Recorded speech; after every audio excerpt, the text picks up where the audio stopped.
So there's an identity crisis. And because there's an identity crisis, we cannot share our faith. Your driver is driving you around for 4 years and he's not yet saved. And if we're to fulfill this mandate of soul winning, we need to know where we stand and we can actually become the expressions of God's hand on these last days. The Holy Ghost comes. One of the things he brings into you is that he touches your tongue.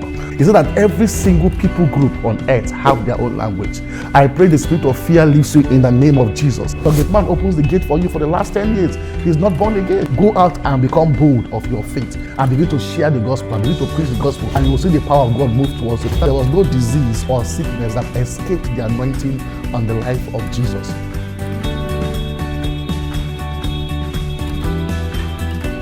Hello everyone, thank you again for joining us on another episode of the Laborers Lounge. I want to thank all our friends that reached out to us to encourage us to keep doing what we're doing. Today we're looking at a very important subject called the barometer of our faith. Now, I read mechanical engineering. I know engineering is made up of a lot of subjects like chemistry, physics, mathematics, further mathematics, and a whole lot of them, thermodynamics and co. And we know that when you are doing chemistry, for example, you actually do tests to ascertain the presence of chemicals or components or a combination of them. For example, if you want to do tests for malaria, you also use what they call different components to check the presence of the pathogens or the things that cause malaria in your body.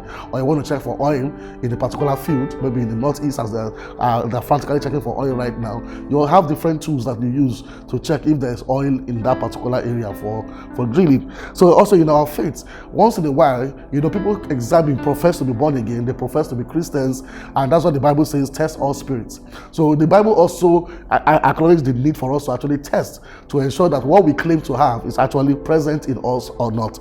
Now, the Bible mentioned this test in 2 Corinthians chapter 13 from verse 5. Now, I'm using the Living Bible translation. It says, check up on yourselves. Are you really Christians? Do you pass the test? Do you feel Christ's presence and power more and more within you? Or are you just pretending to be Christians when actually you aren't at all? Now, this is how the Bible puts it using this particular translation, which is the Living Bible translation. But if you go to King James Version, it says, examine yourself whether ye be in Christ. He said, know ye not yourself how that Jesus Christ dwells in you, except ye be what? Reprobates. He said, use the word examine yourself. But I like the way it is put here in the Living Bible. He said, check up on yourselves. Are you really Christians? That is the question. Do you pass the test? Do you feel Christ's presence more and more within you? Or are you just pretending to be Christians when actually you aren't at all? This is a very direct way. So the Living Bible did not mix words. There was not too much grammar or too much sentence there. It's asking you a very direct question. Are you really a Christian? Do you feel the presence of Christ within you? Now, a lot of people are Christians within the confines of the church, but outside the church, they are not.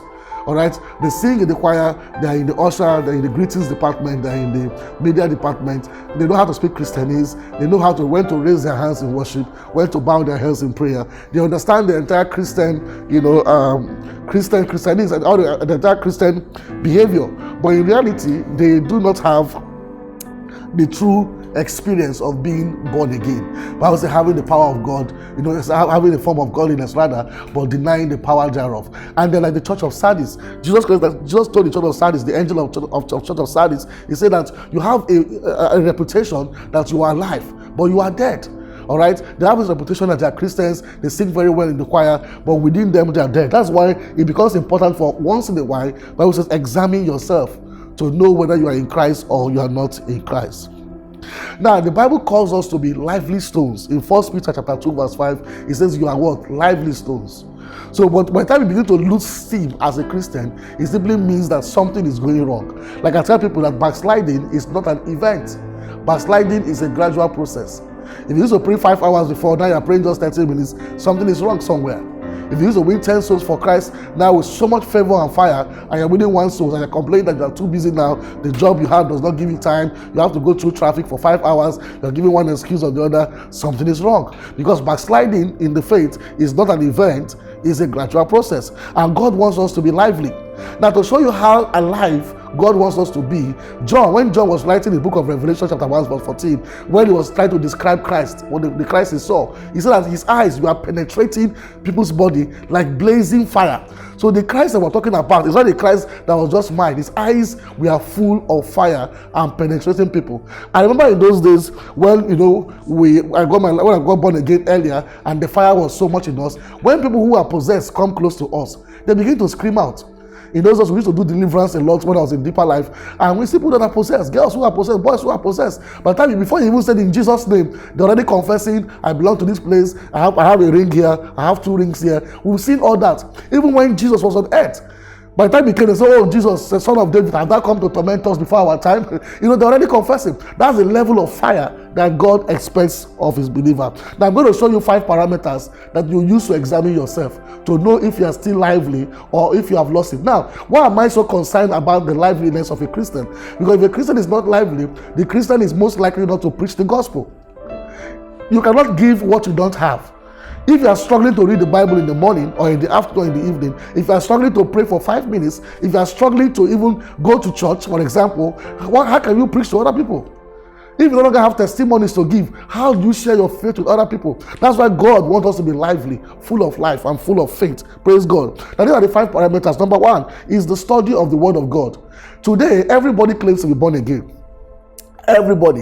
1996, in the 70s, in the 80s, it was an aberration to be called a born again.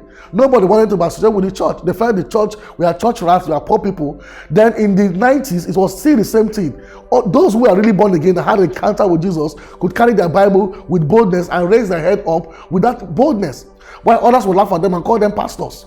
But what in the early 2000s, something happened when the word of faith movement began to show itself and believers became prosperous and it became fashionable to become born again. The devil blew a wind and there was a strategy to make born again fashionable. Everybody now started identifying with the moniker born again. So till today, ask anybody around you, are you born again? They will say yes. Call a prostitute, the one standing at Island Junction or maybe somewhere in the Ikeja, and ask her, are you born again? She will tell you yes. Because it became a gross error, a very big error that was released into the air in Nigeria, my country. Everybody is born again. The mopo in my gate is born again. Everybody with cigar in his mouth is born again. So now, how do you know who is a child of God or not? Sometimes I ask you, when was the last time you read the Bible? They start scratching their head. They can't remember when last. Okay, I was in church on Sunday. I said, not your church on Sunday. Your personal Bible. When you read your Bible. Okay, when was the last time you prayed for like 30 minutes? They can't remember. Or even the worst one, when last you preached the gospel to your fellows. That one is even the worst. Evangelism. You can't give what you don't have. So there are some things you use to check a believer to know if this person is still lively or not. Even yourself, as you are hearing this thing now, go and check yourself. When last did you consciously take your Bible to read? And as I'm reading, God is inspiring you, you are jotting. The word of God is so sweet.